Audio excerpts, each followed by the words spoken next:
Take me to another place where the fairy tales don't end. Magical, magical land. Magical, magical land. To another place where the fairy tales don't end. Magical, magical land. Today's guest is grown up in New Zealand and moved to Germany, where he founded the company Testifi.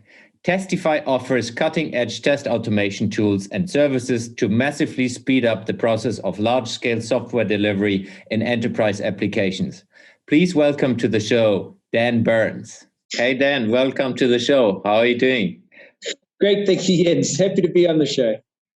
It's great to have you. Great to have someone else in Germany. Yeah, indeed. Although, in this day and age with the whole Corona thing, it doesn't really matter anymore, does it? Yeah, true. You could be around the corner and we would still do a Zoom call. Indeed. It's somehow surreal.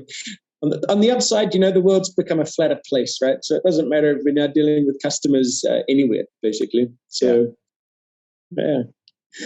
At the moment, we're... sorry. Before we go into Testifi and innovation topics, give us a little bit of understanding who you are and what your story is. Sure. So as you pointed out, I'm from New Zealand originally. I did my studies back in New Zealand. I did 3 degrees, law, politics, and computer science. While I was studying, I also was a competitive kickboxer for about 4 or 5 years back in New Zealand. And one of my claims to fame, and let's say it's the misused glory from my past, was that in 2004, I was the New Zealand Super Light Heavyweight Kickboxing Champion. So it was something that was, I'm super proud of, and it's a big part of my identity as well, And funnily enough, everyone that fights gets a stable name or a nickname. And so my surname being Burns, my coach thought it was hilarious that he called me Dan 3rd degree Burns. And this was, of course, made even more funny by the fact that I was studying 3 degrees at the same time. So it was the double entendre there. But anyway, it's an old glory which I still cash on. In 2004, I left New Zealand and I came first to the UK. My wife, then girlfriend, is from Germany. So we initially went to London together. And I spent a couple of years working for a consultancy in London that was focused on testing. That was kind of the start of the whole Testifi story. I didn't really want to get into testing because it's then, and as it is kind of now, it was the forgotten child of IT. But I said, okay, if I'm going to do this, I'm going to make sure that I'm the best that I can be. So I focused a lot on Agile software development and automation and so forth. I had a kind of a formative project in 2005 with the team from ThoughtWorks, thought leaders in this whole Agile space.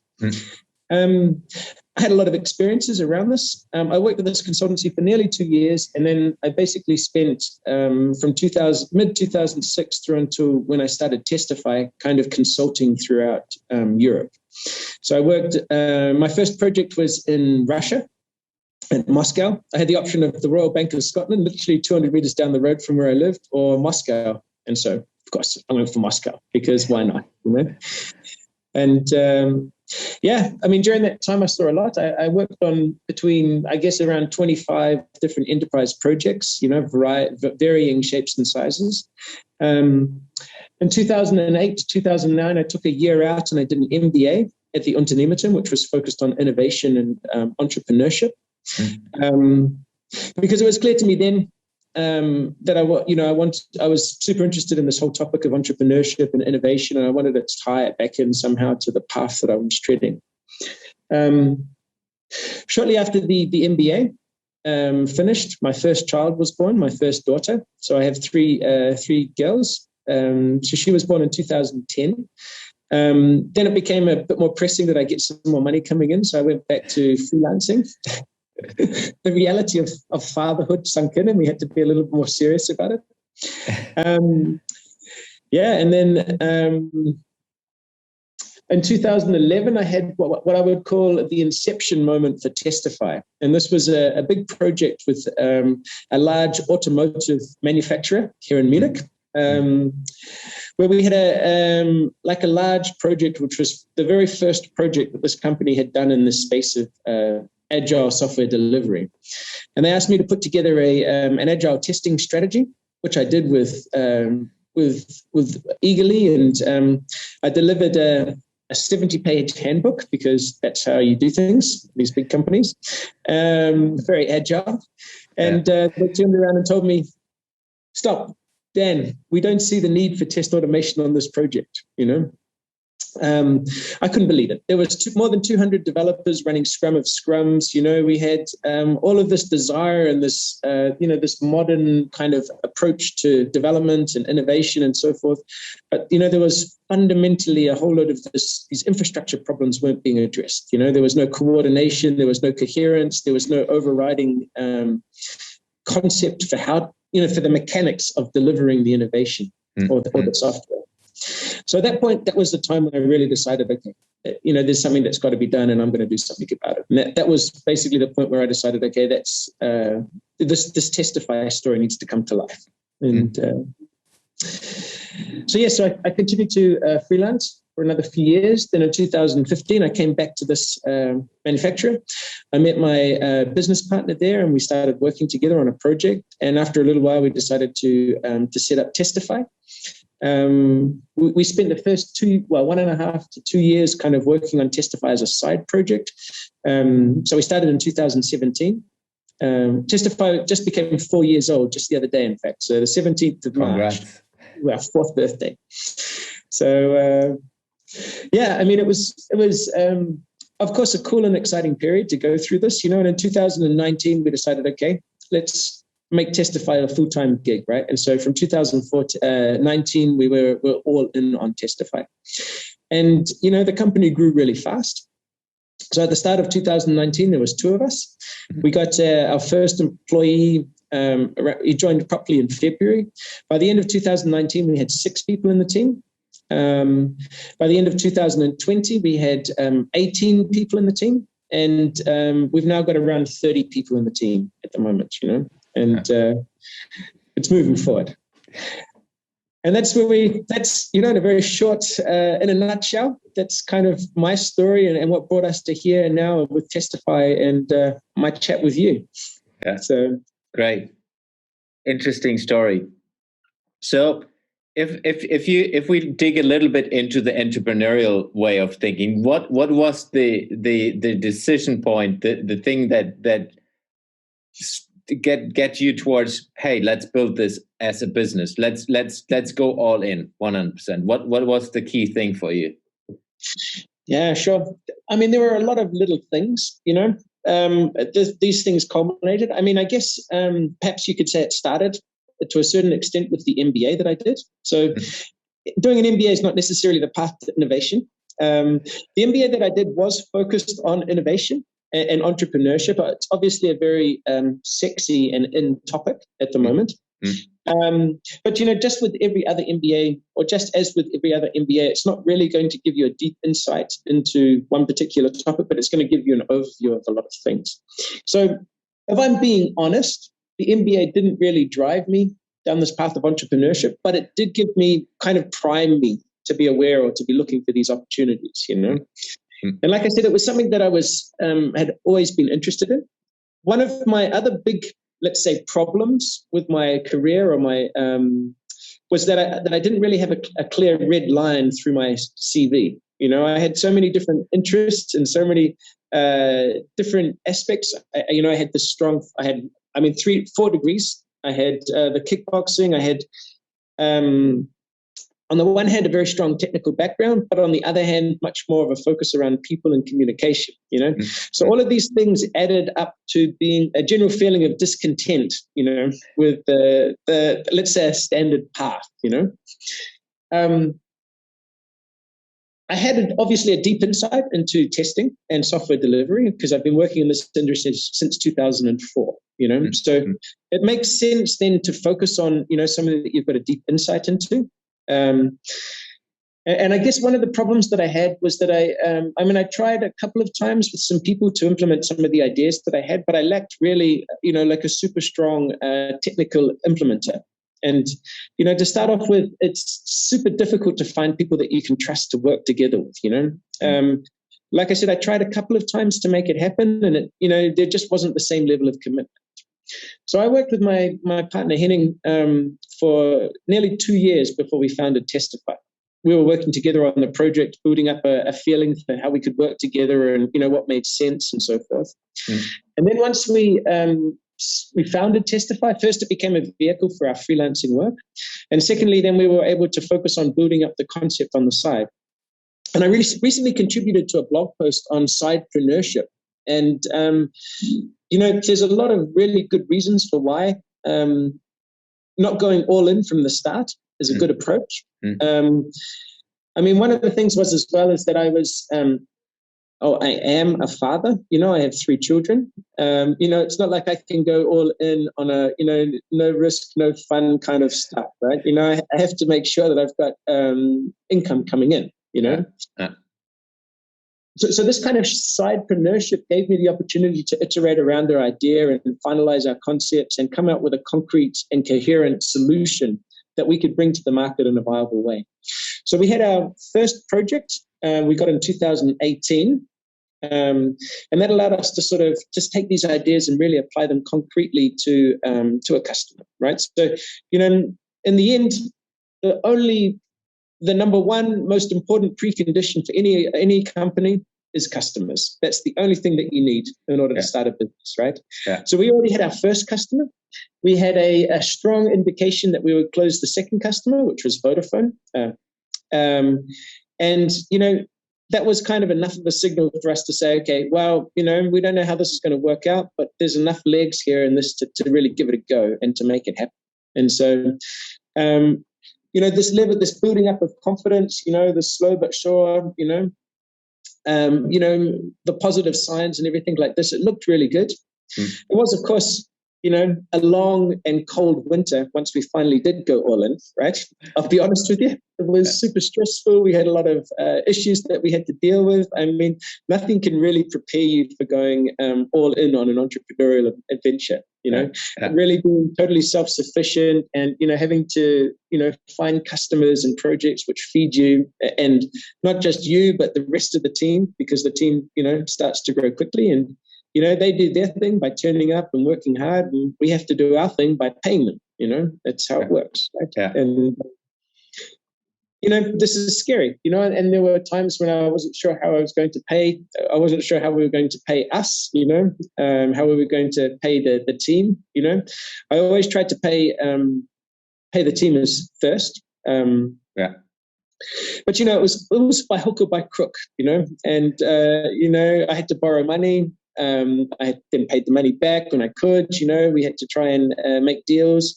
We of course made compromises on what we could, how much we would get in order to get the projects out the door and so forth. And just constantly selling the concept and the idea to everyone that we talked to, be they customers or employees or partners or whatever. Yeah. It is the proverbial roller coaster, right? There's anyone that has any kind of innovation or entrepreneurial experience just has this total experience of going up and down and just battling through it, right? And I can tell you. That's just how it is. Well, it's quite funny that you say, it's like, I have also started, I was doing that next to my normal job when I was working as a consultant as well, and then building it up to the level that I was saying, it's like, hey, this is way more fun being on my own. And it's also like having customers, they're paying enough that I will be able to survive from it for a while at least. And then that was for me a similar way where I then said, okay, all in. And then a couple of personal reasons came connected to that. We moved back to Germany and then was basically from that day on, I was 100%. Yeah. And it's a cool thing, right? It's super stressy and super hard, right? But, being in control of taking control and taking ownership and being the one that dictates the path. This is an awesome thing. I love it, right? Absolutely. And I think, once you've been kind of bitten by this bug, this entrepreneurial bug or this innovation bug, there's no going back to the way things were done before, right? I can't imagine working for someone in a company, Yeah, I hardly can't, no, not really right now. No chance. Yeah. But let's let's go a little bit more into innovation. I mean, Testifi for me is innovation throughout. So already the name testing applies innovation for me as an external. So that's already very, very cool. But I know, because we have talked a bit about it, it is really innovation topic. So before we dive into Testifi and how you do innovative projects and so on, what is innovation for you as a person? Sure. So for me, innovation is, a very, very small percent about the idea, and the concept, and a very, very large percent about the hard work of making that idea happen, So innovation, everyone's got ideas, right? You walk down the street and, the so-called graveyard is full of ideas, everyone had these ideas which they took to the grave to them.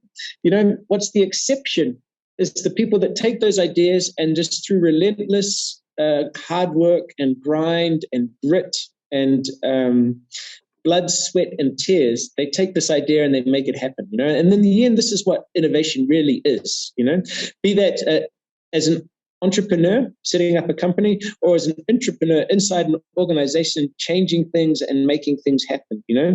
It just requires an immense amount of determination and grit to overcome the challenges that come up inevitably in your way. And so, that, generally speaking, is what innovation means for me. When I think about innovation in my context, especially, so I'm obviously focused around the implementation of software projects, especially with this kind of agile and this lean mindset. So agile software delivery and kind of lean entrepreneurship concepts, they map hand in hand. It's one step at a time. It's small incremental developments. It's taking our hypotheses out and proving them and validating them and moving forward. So, but there's kind of a transition point where you go from, okay, we've got an idea, let's just get something out there by hook or by crook, and to the tipping point where you say, okay, now we've got something, let's commit and let's take this and make this happen, right? And so in this idea phase, you've got to give yourself as many opportunities, to try different ideas out and see what works and see what, really sticks. But at some point in time, there has to be a selection process which goes on where you say, okay, now we're going to take this idea and we're going to push this further. And in this case, once you've reached that point where you've got kind of an awareness that there's something to run with, there's something that really has value, then you've got to start laying down the foundations, which makes it easier for you to deliver that innovation. And this is what we're trying to do with Testifi, to basically create an underlying structure where we can validate the progress, so we know with certainty what it is that we've got, and that we have a clear concept of what's finished and what's working, and how we can deliver this from the concept through into actually getting some feedback in the market as a product, or even delivering, satisfying our customers' requirements as quickly as possible. And what I see a lot with startups is that exactly this happens. You get, a couple, 2, 3 guys who are really, guys or girls who are really smart and fired up, and they've got a great idea, and they get the first concept out the door, and it works, and they get positive feedback and everything like this. But then comes the next step. How do you sort of start to scale on this? How do you take it to the next level, right? And if you've just got 1 or 2 people working in the code base, for example, everyone kind of knows what's going on, right? But as soon as it starts to get faster and you've got different requirements coming in from different customers, you've got to make sure that you're moving forward, but you're also moving forward on a secure foundation. Yeah. And basically this is what we tried to set up when we were thinking about Testifi, was basically how to create a tool which enables or facilitates this kind of rapid software development in this kind of agile context with all this uncertainty that comes with this, So if you then work with large corporations, how could I understand how does it work? So let's say I'm working in a large organization and I'm interested in engaging with you. What are the steps? How would you approach my problems? So actually we take an iterative approach anyway. So, let's just say we have our conversations, right? And you think, okay, it sounds good and it sounds interesting, right? I can give you a pitch, I can show you some diagrams, we can discuss the ROI and all that kind of stuff. And let's say it all adds up, But the reality is, until you see those results in your hand, it means nothing, So the first step is as quickly as possible to move from talk to actually delivery. So what we try and do is the first phase is a small proof of concept, let's say. And typically this is a 4-week engagement where we basically, we come in, we bind our tools into the infrastructure of the target system, the task management, the test management, the build pipeline or the orchestration tool, the environment, et cetera, We bind all of this in. And then we deliver some concrete examples of test cases, using the systems and the structures that we've got, right? And then we stop talking about stuff and we start showing stuff, right? And this is always the best way to build a rapport, because now we're dealing with something that's in the context. It's a concept, that now has concrete application, right? And during that time when we're doing this initial POC, we also get to understand a little bit more about the problems or the challenges of the customer, about what needs to be done in order to move forward successfully.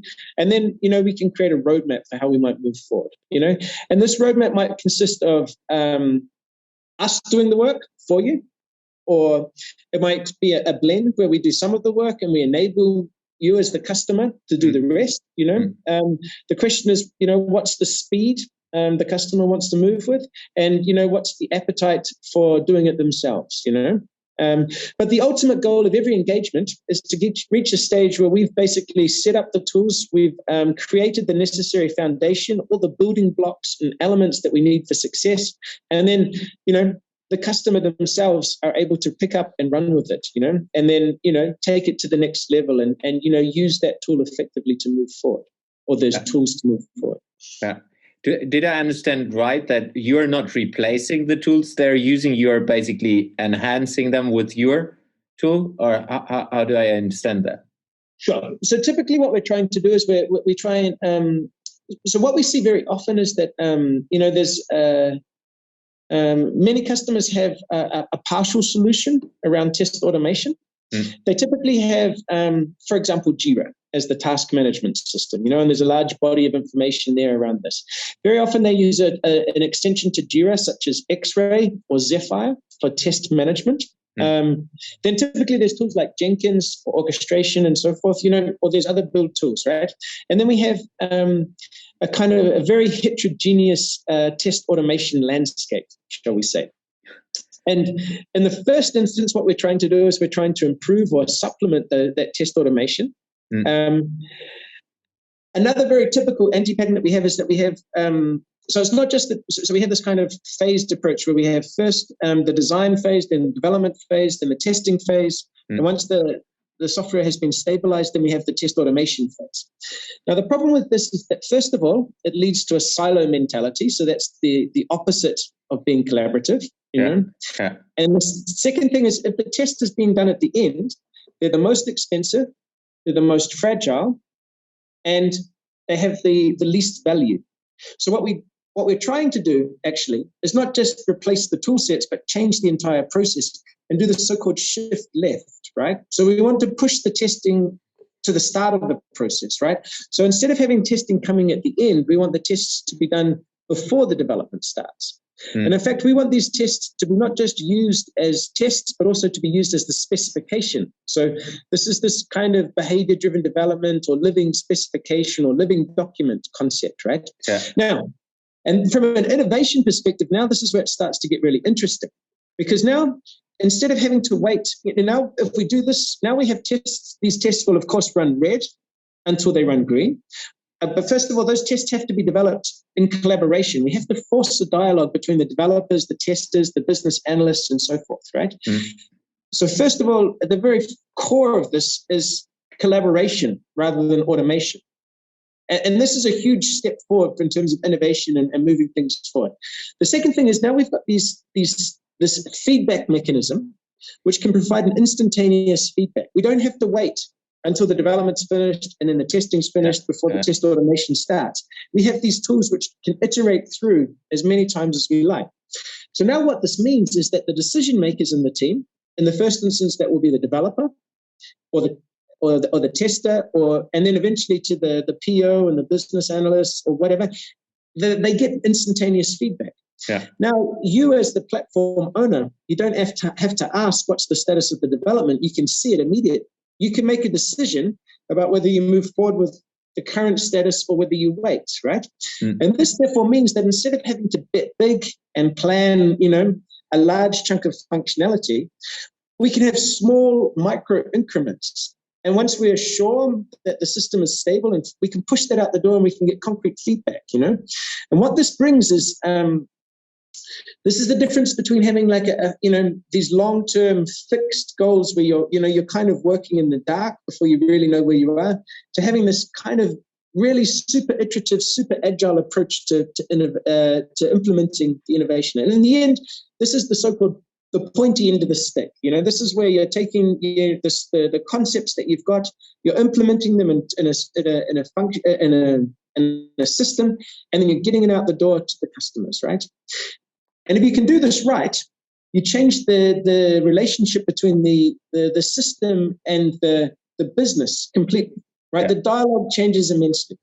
And this is, for me, this whole innovation, right? This implementation of ideas in a fast and an agile way.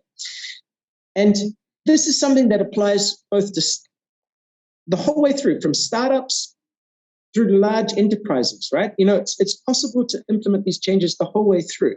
Yeah. That's what I love. It's, for me, it's so clear, but better than me, specifically in the IT world, that it's not the norm.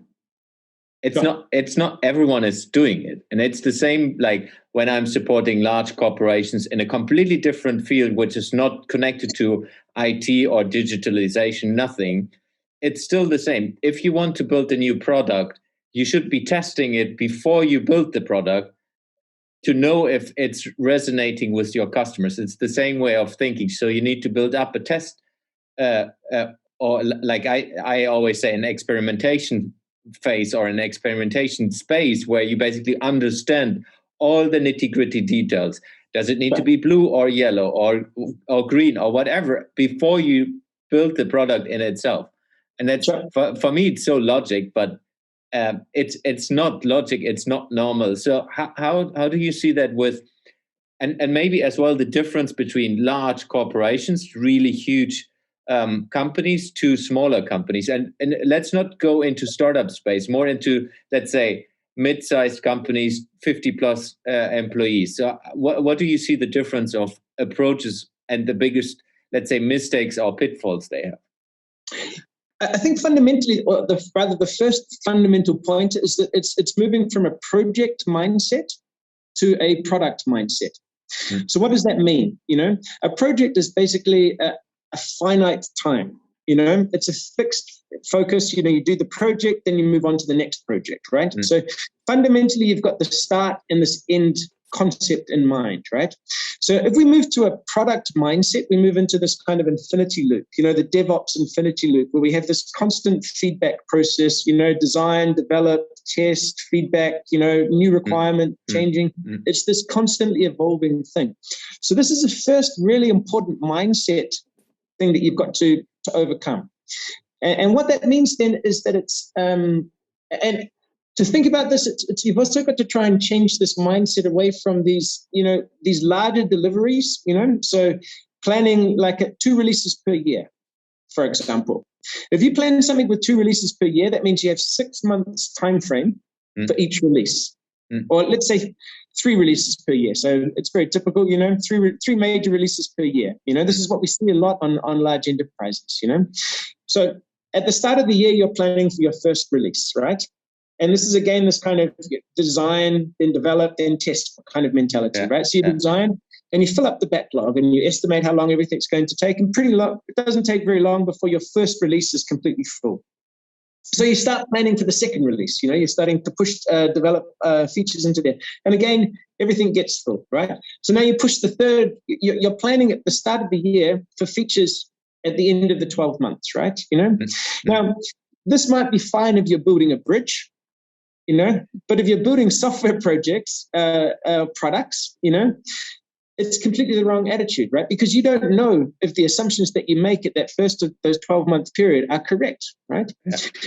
And what always happens, of course, is things take much longer than you expect, right? So the 10 features that you planned for sprint 1, you only get through 7 of them. So you push those other ones into the next sprint, And then you find out actually you missed something, right? So you've got to push it in, you've got to inject it in, So you're constantly dealing with a moving target. So the point, therefore, is if you've got this constant uncertainty, you've got to build this into your processes. And the only way that you can do this in a meaningful way is to change that release cycle, or that frequency of release to a much smaller cycle. And then it's not just around the IT processes, the software. It's also about, the feedback from the market. It's the dialogue with the customers, with the marketing, It's changing that, changing this from this big bang approach to this small incremental constant feedback loops, right?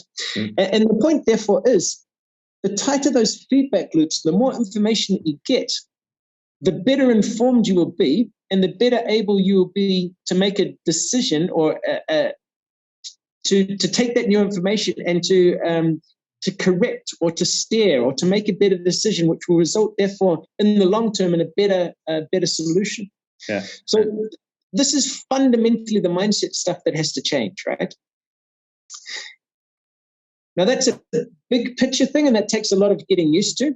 But what can start straight away is this, this moving away from doing things manually and focusing on automating. So that's basically our game. It's automation and integration of all of these parts together. And in my opinion, anything that you have to do more than once is a good candidate for automation, right? Straight up. Because, inherently lazy, I'm an inherently lazy person, right? I don't want to waste my time doing the same, working hard. I want to automate that away so that I have then the benefits, rather than having to go through the whole work, right? And so the recipe for automation is very simple, it's more expensive to set up, but you win back the investment on the execution, right? So once you have the automation in place, you want to be running this all the time. You want to be expanding the use cases, the way that you can use that framework, right?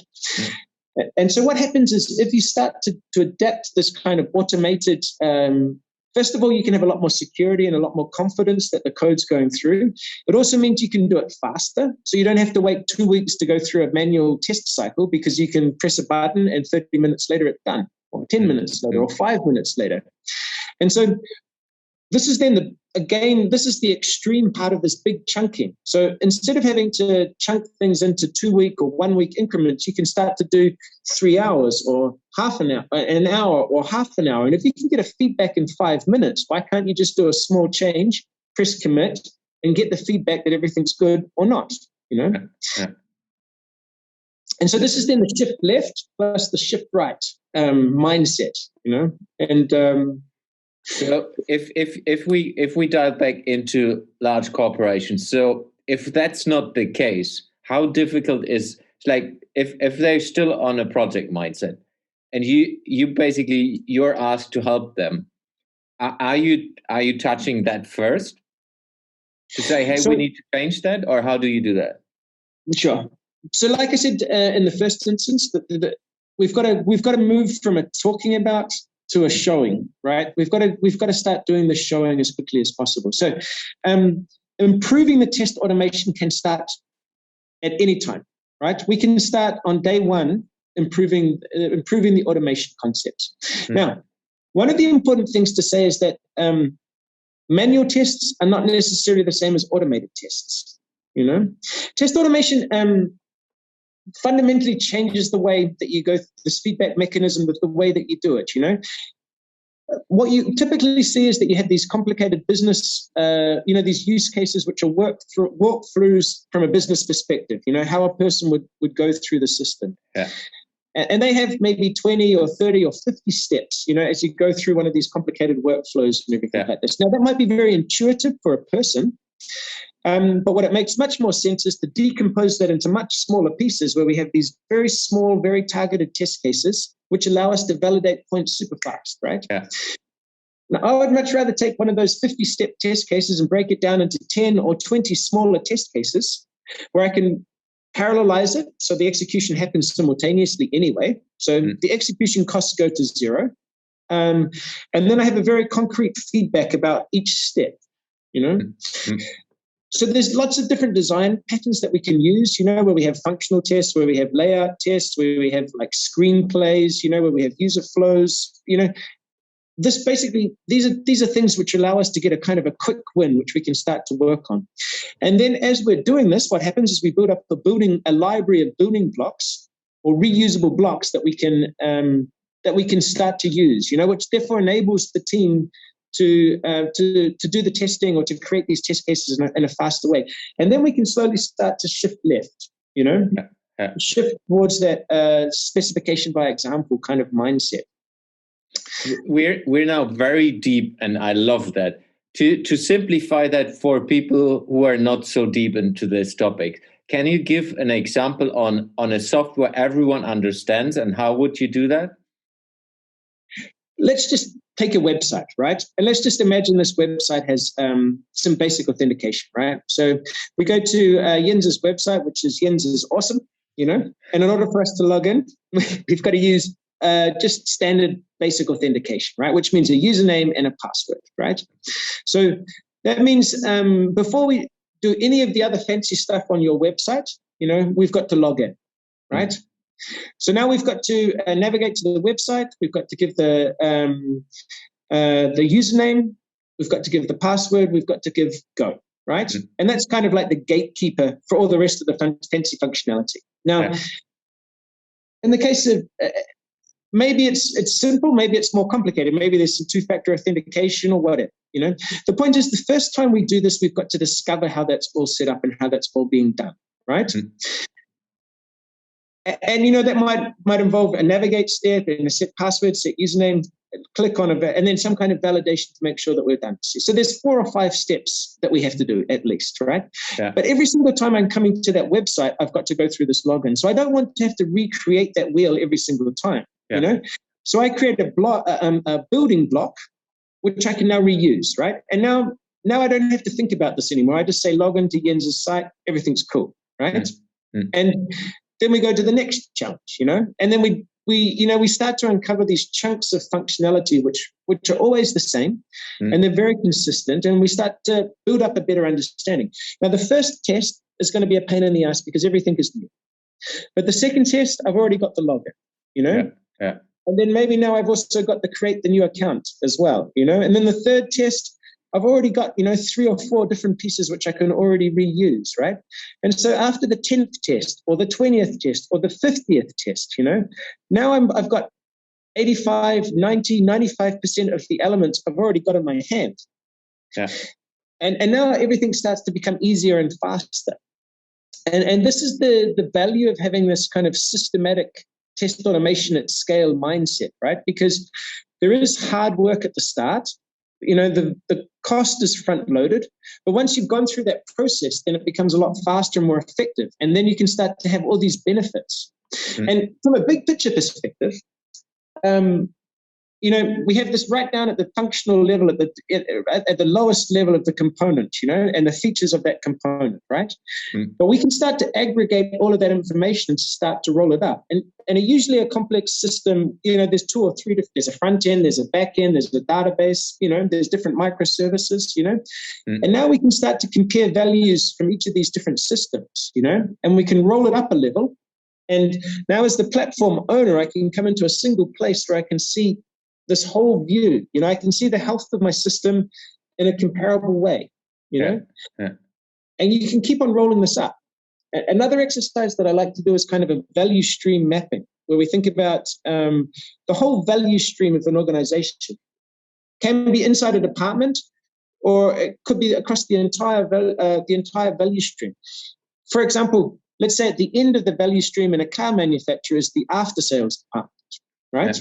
Yeah. So we go through this process of creating the vehicle, selling the vehicle. Now we've sold it. Now we've got to maintain this. There's a kind of a workflow that you go through. There's a whole load of business processes. And then underneath that, there's a whole load of corresponding IT systems. Yeah. And the health of those business processes is dependent on the health of those systems that lie underneath this, Yeah. So we want to build a layer or, an abstraction layer across those different applications so that we can start to roll that up so we can see where we are, And ultimately, I want to see what's the status of that entire business unit. And then I want to see what's the status of my entire value stream. And we can continue rolling this up until we have some kind of apex where we have a dashboard which gives us an overview of the entire system. And that in the end is the end goal, right?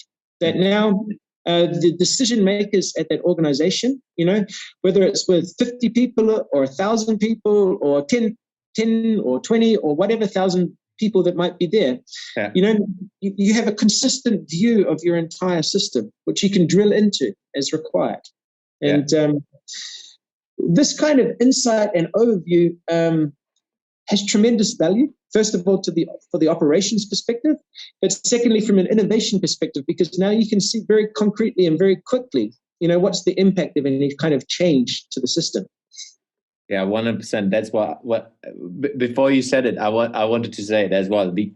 I always talk about you need to have an innovation GPS, which gives you exactly the numbers you need to understand to be able to take decisions. And that's exactly what you just explained. It's so crucial, and it's so rarely that companies have that. So my experiences as well. So here's the risk that you have with agile teams. You have this. The team will self-organize, and they will do it, in a different way. And now all of a sudden, you're comparing apples over here with pears over here. And how do you, from a large scale perspective, how do you handle this? Now, I'm a massive fan of agile and self-organization, but there's a difference between self-organizing and self-governing. There's a very big difference. So the governance comes from the top down, right? There are rules of engagement. For example, actually, this is one of the criticisms that's been leveled at the whole Agile and the Scrum movement. So at the very start of the Scrum manifesto, when the original Agile manifesto was signed, these Scrum concepts were treated as like a toolbox where you didn't have to do all of these things. There were some best practices that you should pull from, but everyone should have kind of evolved these practices. Now, Mike Cohn, one of the original guys of the Agile Manifesto, said that was one of the biggest mistakes that they did when they were pushing Scrum and Agile concepts out the door right at the start, was that they didn't say that test automation and continuous integration, they said these are very good ideas, but you don't necessarily need to have them. Yeah. This was one of the big problems that they had. Actually, these things are mandatory, right? There is no question about it, right? If you want to have an agile software development processes, you need to have continuous integration and configuration management and test automation and so on and so forth, right? These things are there's no compromise on these points, right? Yeah. These are the kind of things that which need to be dictated from the top down, right? Which means that there needs to be a coherent solution from this. Now, how that gets implemented is a different thing, right? But on the other hand, I also, as the platform owner, want to know that the KPIs that I've got, so even though we're apples and pears over here, they're still fruit trees, you know? They're still fundamentally the same thing, Yeah. And I want to know, what's the health of this fruit tree over here compared to the health of this fruit tree over here? And where do I, as the platform owner, focus my attention, on improving the system? And this is a very necessary thing, for sure. Yeah, love that. Would like to get into the last part of the interview and talk, where I always have a couple of questions there, slightly not related to what we have talked right now. So if you could work with a project that is basically experience touched for and with like every human being on Earth, so something that's like impacting everyone on the whole Earth, what project would it be, and why do you choose it? Yeah. So I think, so I'm a massive believer of this kind of agile mentality, right? And what's part of the agile mentality is this constant reflection, constant learning, and constant improvement thing. So what I would like to give to the world then is this ability to reflect, to think about a different way, to have this kind of lifelong learning concept. And that's another passion of mine is around redefining this whole education structure. And there's an extremely interesting concept called Learn Life, which is about redefining this education system. And I'm happy to drop some references into the podcast notes for this later on. Yeah. But the point is to give this as a gift to the world, right? That we can redefine this concept of what that means to learn, and not think of it as a project.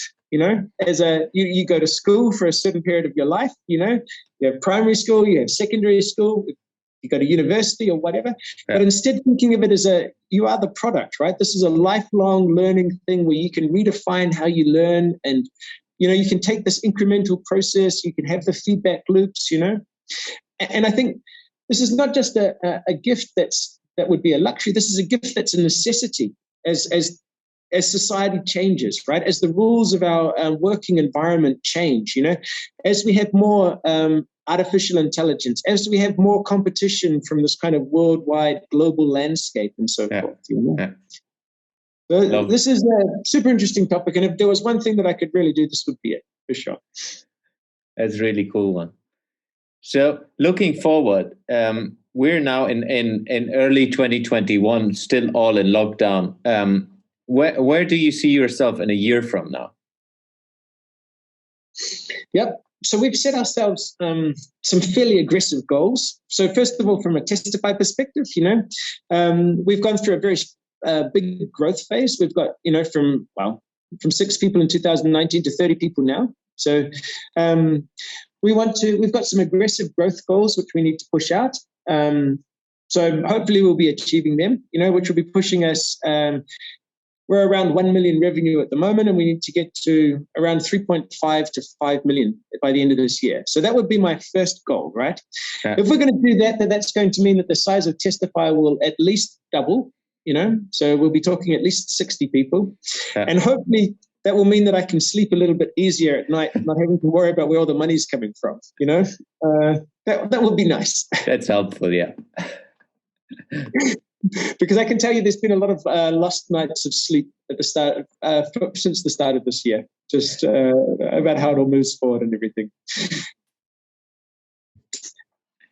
Next question is, how do you keep yourself informed? So what are the different sources in today's world where you get information from, where you get your knowledge from? Sure. So I read a lot, first of all. I like reading because reading is kind of a long form of a study, so there's a lot of different sources of information, and a lot of what we get informed about is let's say short form. For example, this podcast is a short form, dialogue, which doesn't require deep preparation and so forth. Whereas if you're going to write a book, this requires, some considerable effort and so forth. Now, there are books which become quickly out of date, right? Which means you have to be careful how you select the information that you've got. So typically I like to read broadly and deeply. Broadly meaning lots of different concepts and, diving into the topics with depth, I find this is useful because there are underlining themes and concepts which you can quickly start to draw out of the books, This then gives me, let's say, an informed basis for which, or a lens for which to view other podcasts or other material that I might have, And then I have to say, there's a point in time where you've got to go from having an open funnel to having a closed funnel. Right. And so I find myself going through these times with intense productivity where I've just got to focus on moving forward with what I've got. Just closing the funnel and focus concretely on taking those concepts and implementing them, Yeah. So when I'm opening the funnel, coming back to, what are some of the sources of inspiration? We mentioned this before. One of my favorite podcasts is Joe Rogan, because he's just so widely spoken. I like guys like Sam Harris, Neil deGrasse Tyson, because they're just so broad in their thinking. I have much more concrete thought leaders, which I also like to go to. For example, one of my favorite authors on habits is James Clear. And he's wrote this book called Atomic Habits, which is fantastic. I've got a couple of favorite authors in the Agile space. I've also joined with forums, and I'm a member of a couple of networking forums like the Entrepreneur Organization and the Argonauts, which also give me exposure to a lot of different people with different mindsets.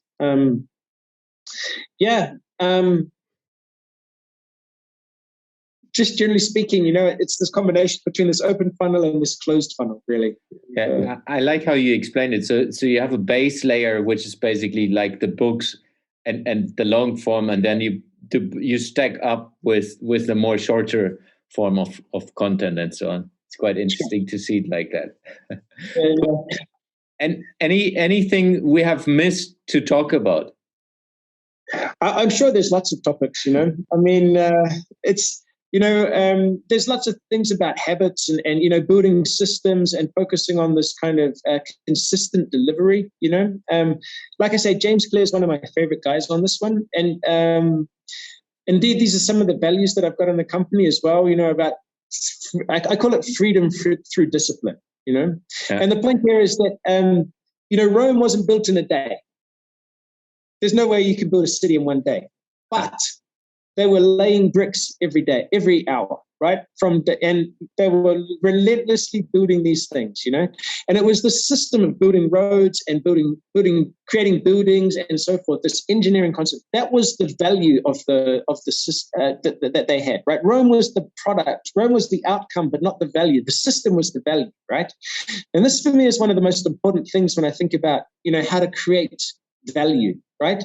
Is to focus on creating a system which generates that value, and then the value that comes out the end is the byproduct of the system, basically. And this is a super important point. And then, to anyone who's thinking about innovation and entrepreneurship, the related point is that people massively overestimate what's possible in the short term, be that, an hour, a week, a month, 6 months, right? But they massively and consistently underestimate what's possible in the long term with a coherent goal and clear focus, right? So, what's possible in 10 years is staggering, right? But you have to be laying bricks every hour, right? Every day, all the time, and it has to be focused in the right direction. And, this is, for me, the most important message or learning that I would give anyone if they're focusing on, creating some kind of value, around innovation or entrepreneurship or intrapreneurship even. So that's a perfect way of ending the podcast for today. Dan, thank you very much for your time and being with me. It was awesome to have you on the show. It was really a pleasure, and anytime, for sure. Thank you very much. Thanks. Take me to another place where the fairy tales don't end. Magical land, magical land. To another place where the